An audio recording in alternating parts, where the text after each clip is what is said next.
dikhabarkan Coach Nafuzi Zain ni nak berhijrah keluar daripada pasukan Terengganu.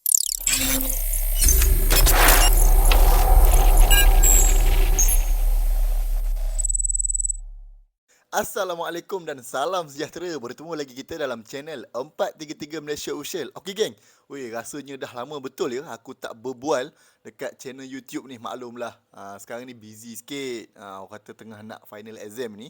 Tapi tak apa, alang-alang ada masa terluang ni, aku nak share sikit lah dengan korang semua tentang isu semasa yang berlega-lega dekat Liga Malaysia kita ketika ni. Aku petik satu isu, salah satunya ialah berkaitan dengan jurulatih utama pasukan Terengganu FC iaitu Coach Nafuzi Zain. Sejak bermenjak-menjak ni nama Coach Nafuzi Zain ni semakin meningkat naik. Antara salah satu sebab kenapa nama Coach Nafuzi ni naik, sebab dia adalah dia berjaya membawa pasukan Terengganu ke Asia. Selain itu juga dia berjaya membawa Terengganu dalam final Piala FA menentang pasukan JDT baru-baru ni, dan sekarang ni sedang menghadapi saingan Piala Malaysia dengan begitu jayanya. Jadi untuk video kali ni, kenapa aku nak share pasal Coach Nafuzi Zain ni, antara salah satu sebab dia dikhabarkan Coach Nafuzi Zain ni nak berhijrah keluar daripada pasukan Terengganu. Katanya nak mencari angin baru, nak mencari haluan barulah ke pasukan lain. Dan dikhabarkan juga sebelum ini pasukan Terengganu ni hanya mengikat kontrak selama satu musim saja bersama Coach Nafuzi Zain.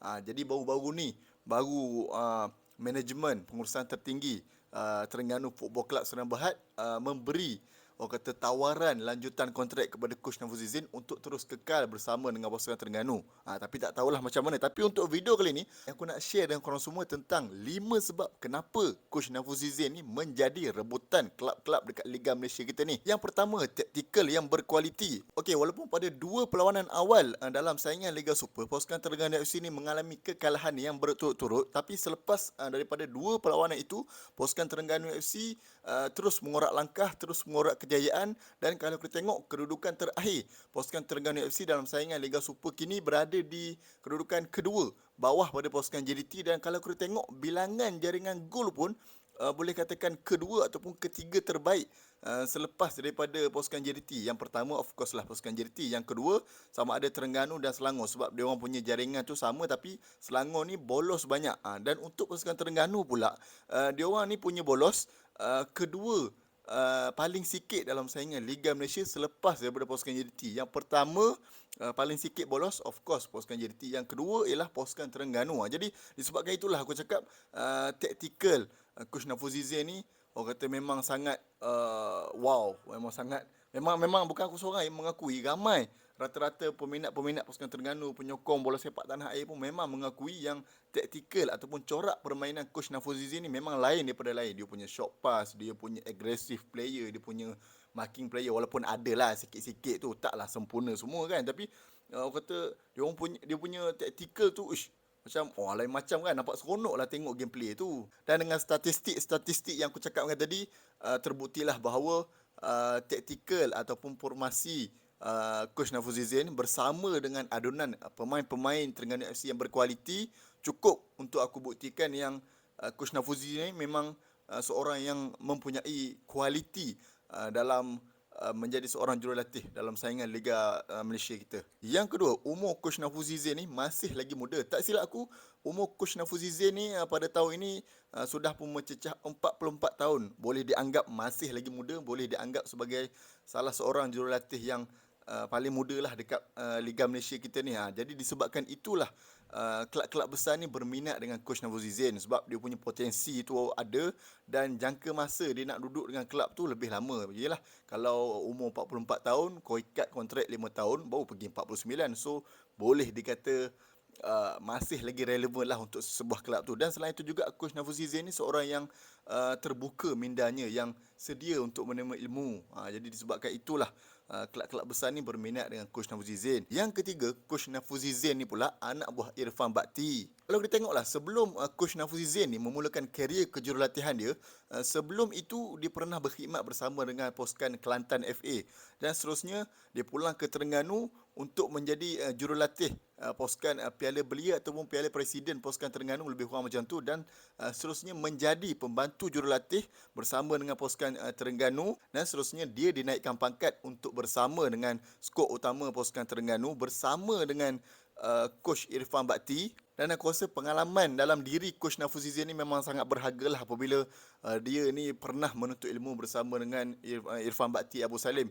Sebabnya kalau kita tengok rekod Coach Irfan Bakti bersama dengan pasukan Terengganu ni boleh dikatakan agak baik jugalah, sebab Coach Irfan Bakti Abu Salim ni dah banyak dah orang kata bawa pasukan-pasukan menjulang kejayaan. Orang kata lebih kurang dalam 20 tahun karier Coach Irfan Bakti ni memang penuh dengan kecemerlangan, kejayaan dan semua. Jadi masuklah menjulang Piala FA pada tahun 2011 bersama dengan pasukan Terengganu. Jadi, dan kalau korang yang menonton ni masih lagi ingat, selepas Coach Irfan Bakti meninggalkan pasukan Terengganu pada tahun 2019, kalau tak silap aku, Coach Nafuzizin ni lah yang memegang tampuk kursi kejurulatihan utama pasukan Terengganu ketika itu. Jadi selepas pada tahun 2019 sehinggalah ke hari ini, Coach Nafuzizin masih lagi bersama dengan pasukan Terengganu FC. Yang keempat, kejayaan sudah pun terbukti. Apa lagi yang kita nak sembangkan sebenarnya? Kalau kita tengok untuk rekod dalam beberapa tahun kebelakangan ni, pasukan Coach Nafuzizin ni memang orang kata sangat mantap. Dan pada tahun 2020 kalau tak silap aku,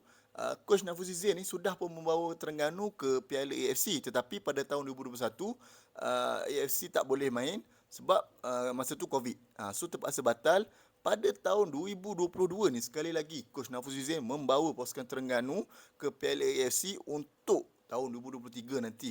Dan dalam tahun 2022 ni juga Coach Nafuzizin ni dia punya konsisten dalam liga tu, untuk perlawanan terakhir 5 game berturut-turut menang kalau tak silap aku. Selepas dari final Piala FA menentang pasukan JDT tu, straight menang sampai ke habis liga dan berjaya menduduki tangga kedua. Dan selain itu juga kalau kita tengok dalam saingan Piala Malaysia ketika ini, memang cukup-cukup terbukti yang Coach Nafuzizin ni seorang yang istimewa. Yang kelima, hubungannya bersama pemain. Macam yang kita tahu, Coach Nafuzizin ni seorang yang masih lagi muda, baru berusia 44 tahun, dan kita boleh klasifikasikan dia sebagai salah seorang jurulatih yang termuda lah dekat Liga Malaysia kita ni. Jadi apabila umurnya masih muda, melatih pasukan Terengganu yang rata-rata dalam pasukan Terengganu tu ada pemain muda, jadi dia bawa satu environment yang kata fresh, masih lagi muda. Tak adalah orang kata contoh bila seorang jurulatih sesebuah pasukan itu sudah pun berusia dah pun 60 kan. Jadi kalau tengok taktikal orang lama lah, orang kata tak up to date lah. Jadi untuk Coach Nafuzizin ni, dia seorang yang muda dan dia membawa taktikal yang terkini. Dan selain itu juga kita tengok hubungan dia bersama dengan pemain. Dengan apa yang dikhabarkan dan apa yang aku tengok dalam game dan apa yang aku tengok dengan depan mata, hubungan Coach Nafuzizin ni bersama dengan pemain-pemain pasukan Terengganu FC, bersama dengan barisan kujur latihan, staff management apa semua, memang sangat baik, memang sangat akrab, memang sangat rapat. Macam member lah, macam member. Siap bergurau time training, lepas tu bila gol peluk Coach Nafuzi, bila birthday, contohnya macam Kepa Sherman hat-trick itu, dia datang dekat Coach Nafuzizin, dia kata happy birthday coach. Lepas tu selain daripada para pemain yang senang dengan Coach Nafuzizin ni, para penyokong juga menyenangi ataupun senanglah dengan Coach Nafuzizin ni. Sebab dia punya sikap, dia punya etika, dia punya attitude tu memang aku rasa orang kata mesra pelanggan lah. Lagi-lagi pula dengan Mickey. Dalam pasukan Terengganu FC ni, aku rasa antara orang yang paling rapat dengan Coach Nafuzizin ialah Faisal Halim ataupun Mickey. Jadi kita boleh nampak keakraban Mickey dengan Coach Nafuzizin tu macam mana. Macam ayah dengan anak, abah dengan anak dah. Lebih kurang macam tu lah. Dengan orang lain pun dia rapat juga. Cuma apa yang kita nampak kan, yang kita tak nampak kita tak tahu lagi. Jadi itulah 5 sebab kenapa Coach Nafuzizin ni menjadi rebutan pasukan-pasukan besar dekat Liga Malaysia kita ni. Jadi dengan 5 sebab tu aku rasa cukup lah untuk pasukan Terengganu FC ni ikat kemas-kemas, ikat kontrak lama sikit untuk Coach Nafuzizin ni. Sebab aku rasa tak rugi sebenarnya untuk ikat Coach Nafuzizin ni dengan lebih lama, dengan kontrak yang lebih panjang. Sebab kejayaan sudah pun terbukti. Apa yang aku cakapkan tadi, aku rasa korang semua setuju kot. Apa yang kita dah nampak daripada tahun 2019, 2020, 2021, 2022 ni, aku kata dah lah, memang terbukti lah Coach Nafuzizin ni memang seorang yang sangat istimewa. Jadi aku nak tanya korang, apa pandangan korang dan apa pendapat korang tentang Coach Nafuzizin? Patut ke dia stay ataupun patut tak dia berhijrah ke pasukan lain, ataupun dia stay dengan pasukan Terengganu FC je untuk tahun-tahun yang akan datang. Jangan lupa untuk komen kat ruang komen macam biasa. Jangan lupa follow, jangan lupa like, jangan lupa share. Jangan lupa juga untuk subscribe channel YouTube 433 Malaysia Official sebab channel YouTube ni masih lagi baru dan perlukan sokongan daripada korang semua. Kita jumpa next video. Assalamualaikum.